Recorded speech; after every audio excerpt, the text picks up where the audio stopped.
Good evening. This is we're on a Wednesday. This hat's not working. Whatever. Wednesday evening, Florham Park. Kurt with Ed. September 11th. How you doing? Pretty good. You doing well? All right. Good. We had our opening round. We had 3 games tonight.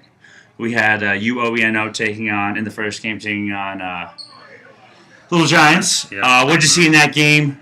Talk to me. Obviously, we'll get right to the point. UOENO won handily. Right. First 10 minutes, though, what'd you see in the game? It was kind of close. I mean, Little Giants came out to play. They made it competitive, but, just too many weapons for UNEO, and Little Giants had no answers. Jordan Marcus played well. Eddie. And they were without the leading assist passer, Adam Kukoff, who led the league in assists for over 8 a game. I mean, honestly, if Adam was there, it would have just been more... It would have been more of a... what'd you see from Quash tonight? Quash kind of protected the basket like he normally does, grabbed some rebounds. I think he had a 3 He had tonight. a couple baskets. He had a couple shots, not just layups. Yeah, no, a couple of made shots. He stepped back tonight, just again proving that everybody on that team has the ability to hit that 3-pointer. I feel as if moving forward, you're going to get Eddie, Quash, Lawrence played well. Mm-hmm. A guy like Phil, I think if Phil he's an asset moving forward against, teams that, in theory maybe they'll maybe pass him up, but if he could hit that open shot, that's just more. Phil's one of those people that'll help spread the court. You can't. Yes. He stands out. He's 3-4 feet behind that NBA line, and you just can't leave him. You can't leave him there, and before you know it, he's got 9 points on you. I know. Late in the game, he got sloppy, got out of hand. So everyone was just jacking up shots. But his stat line early in the game was pretty. When he counted, he was efficient. Yeah, he played well when he needed to. And of course, Jordan, and they were without Adams tonight. Yeah. So, Little Giants, they finished the season off 1-8. Surprisingly, that one victory, they had 4 players. Hey, maybe less is more for them. Maybe less is more. And actually, they've had 2 wins in the past 2 seasons over when they've only had 4 players show up. That might be a little something to look into. The second contest was Straight Raw, the number 3 seed, taking on the number 6 seed, Downtown. Right off the bat, Downtown was without the big man, Dominic Pacelli. Right.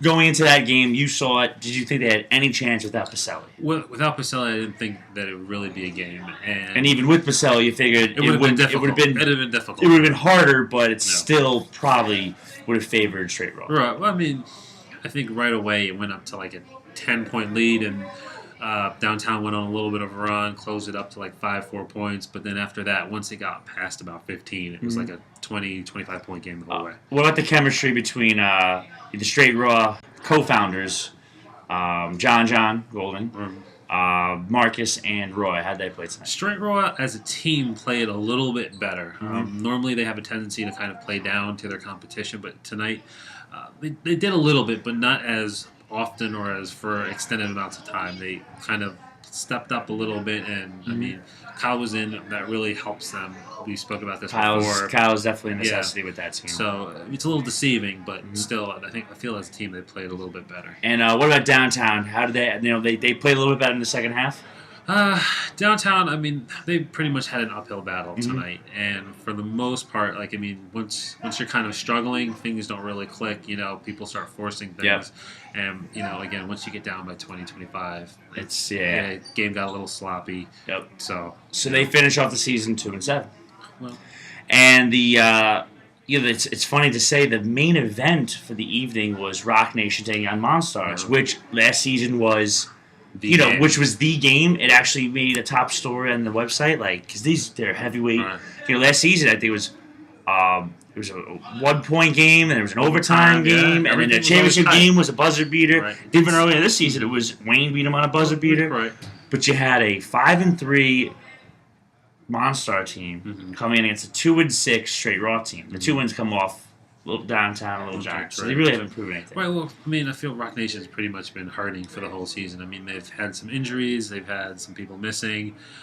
Just overall, it doesn't seem like this was like the regular Rock Nation. They lost a couple of players, and they brought in a couple. Right. And I think they thought that they could just plug in these players where they were missing, where they had holes. Where they were missing players. Not necessarily holes in their game, but holes, where they were missing a player. Roster.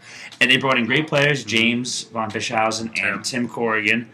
But it just, I'm not gonna say they were the wrong fit because they are good players. It didn't click. And tonight really showed when they got down. They were playing 3-2 zone the whole game, Right. and it just wasn't working. And people were missing assignments. Harvell was getting frustrated.